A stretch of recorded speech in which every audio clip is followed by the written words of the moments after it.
Welcome to the Voice KE. My name is Colin Songoi, and today I met a very amazing person. Her name is Mary. She's going to introduce herself. She is a sexual reproductive health expert. Is that right? Yes, and I love conversations about sex. So Yeah, sex is a very complicated matter, and people don't like talking about it. What do you think that is so? yet we have it every day. So first of all, America Mwende, sexual reproductive health and rights advocate, and women enthusiast with disability or without disability. Yeah, and I love topics about sex and love. Why do you think people are so afraid to hold conversations on sex? Because first of all, inafanywa kwa bedroom, like watu wamejificha. That is one thing. Again, other believe that it's a taboo, ama ni kitu inafaa kufichwa, yet inatu cost. Like Kenya, we are leading in teenage pregnancies, Yeah. HIV infections. So hii ni conversation watu wanafaa kuhave. When did you have like that passion of wanting to talk about sex, and you are so passionate about sex and said, you know what, me, I'm not going to be afraid about the African society, how they're going to judge me. I want to go all in about sexual health and talk about it. First of all, I'm a sexual being. That is one. And I engage in sex. I'm not a virgin. I believe sex is sweet when you have the right information, when you know how to access even condoms, when you know how to prevent yourself from pregnancies, and when you know to communicate to your man how you want it. So people should have that conversation around sex, na conversation about their bodies. Yeah. So that when did you realize that this is a topic that is marginalized, this is a topic people don't like talk about it, and you took that first step to say that I want to talk about it and be the one to be part of it? Sure. I was raised and born in the village, and the only place I got the information about sex is from my grandmother and my mother and my aunties. They were like, okay, achana na, for instance, let me use John. Achana na John. Mkienda na John utapata mimba, mkienda na John utapata ball, and utapata HIV. I was like, what is this conversation? And then nika proceed, nikamaliza high school, nikaenda to campus, and after that uko sasa ndo unajulia things, ndo unajulia contraception, where else aufai kuwa unapata hivyo that information from there. That was my wake up call. That conversations around sex, around contraception zinafaa kufanywa from as much as from our homes. Our parents should be the people, the first-hand information should be coming from them. Na si marafiki. A lot of us, hata men, can basically speak and say, sex walijulia wapi? Through peers. Udemu umemsikiaje? Mimi napenda sizes nono. Sijui napenda nini. You understand? But really, tunafaa to get this correct information from our parents first. Yeah, Or because guardians. so you came to know about sex and get to understand the conversation while in campus. Yes. Yeah. When do you think is the right time? Because in Kenya there is that people advocating that sex should be started, be taught in school. When is the right time for parents to start holding this conversation with their juniors about sexual reproductive health? I would say from the beginning of those kids asking. Our children nowadays, they are very inquisitive. Wako na maswali mingi sana, and they are very curious. Anytime muo mtoto anataka ameuliza. Like I can give an instance of my niece. My nephew basically alikuja on Sunday and he was like, "Auntie, niliona mkate yenye mama anasemanga kwa bedroom yake." And I was like, "Auntie, kwani hiyo mkate ni ya nini?" Nikamuuliza, nikuulize, mama nakulanga hiyo mkate? Unakulanga hiyo mkate? Hapana, he's in grade 5. So I knew maybe they might have been taught around say periods na menstruation in class. So nikamuuliza, have you learned about menstruation?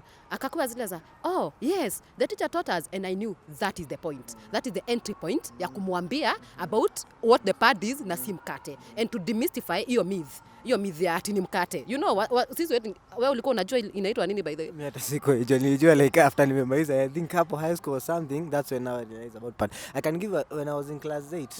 Yeah, I remember there was this girl. She was I think she had started flowing, but we didn't understand quite that, because we never had people to tell us about it. But I remember seeing something in a car pad, and when the boys saw it, they started laughing. Do you think it's because they were not aware of about the sexual and everything? Yes, they were not aware. Unajua, a lot of us, it's not ignorance, it's the access of this information, ndio hatuna. That is the reason we are having people like us who are sexual reproductive health and rights advocates and activists who are bringing out these issues like period poverty. Menstrual products should not be taxed. Now waanze kuuza condom, because like sex ni wewe umeamua. We can decide to have sex, right? Hiyo ni kitu tumeamua. We go purchase. Hiyo inafaa kuwa zinauzwa than the menstrual products, which sahi even girls, as much as wana misingi kwenda shule, we have cases of girls wenye wanaenda na watu wa bike wa bodaboda wanalipa. We have had cases of sex for pads, you know. So it's the access of information.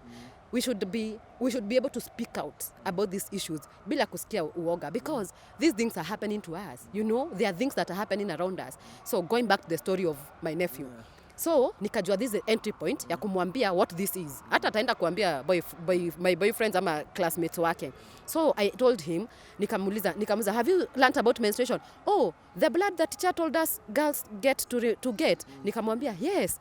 You see that blood, it can flow na inaweza spoil the dress, so we use that to cover and we change it oftenly. Si ati tunakaa nayo and it happens monthly. He was like, so inatumiwa na girls? Yes, that was it. I was happy to do that. As at the onset of them asking a question, usisikie hapo. Don't, and go with age. Like that one alikuwa class 5. So I thought quickly, like huyu anaweza kuwa amefunzwa. If hakuwa amefunzwa, I wouldn't have initiated. Ningengoja tu at a particular time, because these kids need to know, you know.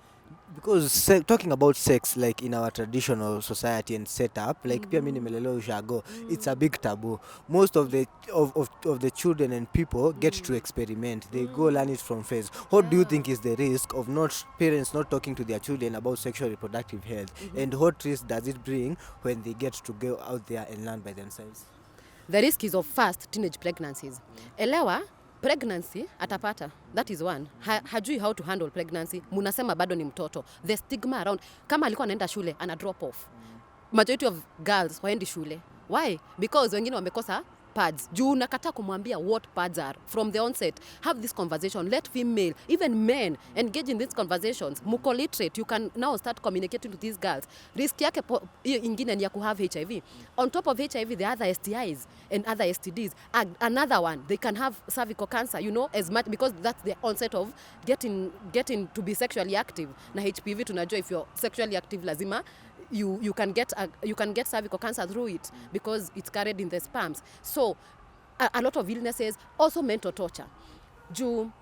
Because these kids wengine watarepiwa, they can experience sex through rape. So unaona already torture they have, trauma wako nayo, wengine even they lead to suicide. You remember that girl mwenye alimokiwa because of spoiling the dress, akajiua.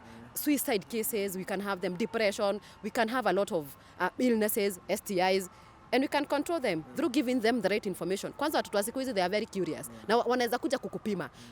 You see, in the neighborhood wanacheza na watoto wengine. Anaweza pata condom. Kuna katoto katikati yao anajua what condom is. Akuje kukupima, akuje kukuuliza, "Mom, what is this?" Na wewe mwambie, "wewe achana nao, hiyo ni watu wakubwa." You see, you have dismissed them. Let's learn the onset of how curious they are. Wasikize. Do not talk to, usingoje wasikize ati from shule. Juu wazazi pia tumeachilia watoto. A lot of us wanasomeshwa shule. You allow, bora amevaa uniform ni hivyo. Tumeachia walimu kazi. Na sisi ni wazazi. We should start from home. If charity begins at home, it's not just the happiness. Let's be wholesome physically, sexually, talk to them emotionally, mentally, religion, waonyeshe kanisa. Yeah, so and there is this challenge usually when they are, you know that in this time and age, there is this generation that where you have so much single dads in the society, and this dad has a child, he has a lady, a girl who is she's amefika hiyo time where she is now starting to become aware of her body and what he's doing. For single dads, how are they supposed to handle such cases when now the girl ameanza ku experience those emotions and they started experiences those sexual feelings? Single dads can be single dads because maybe toxic relationship, wakaamua waondokeane. They can be also single because of death. So the weight doesn't matter. Kama ulitoka because of toxic relationship or alikufa, it doesn't matter. So take it up as your role. Kama hako ama ayuko. We should also avoid saying at a single mother, like when we were celebrating International Day of the Father, atunaona single mothers wakisema happy International Day to me. You'll never be a father figure. We should understand that. Wanaume ni mwanaume and they play a critical role. Sasa amekufa maybe. Let's take an instance, amekufa.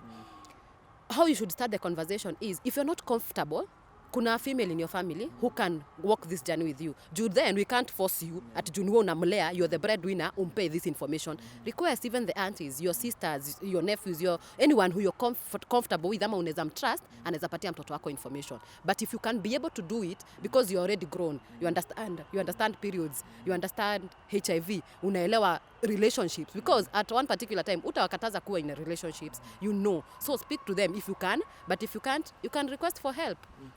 Yeah, so thank you so much for talking to us, madam. It was so nice meeting you. And I hope to engage more in more conversations, and get to tell us more about your organization and where we can be able to find you. Yes. So I'm Mary Kamwende on all social media platforms, Mary Kamwende on Twitter, Mary Kamwende, and also the organizations I work for organizations that work with disability and sexual reproductive health and rights, and women with disabilities. So I'm grateful to be here, looking forward to having these more conversations. Na watu waongelele sex. Speak about your sex, speak about your health, speak about your reproductive health. Jio ni kitu inafichika. Yet we experience it every time. So let's take up these conversations. Yeah, you heard it from the horse's mouth. It was so much grateful to interacting with Mary and having this conversation. So make sure you hit that subscription button and make sure that you talk to your children about sex.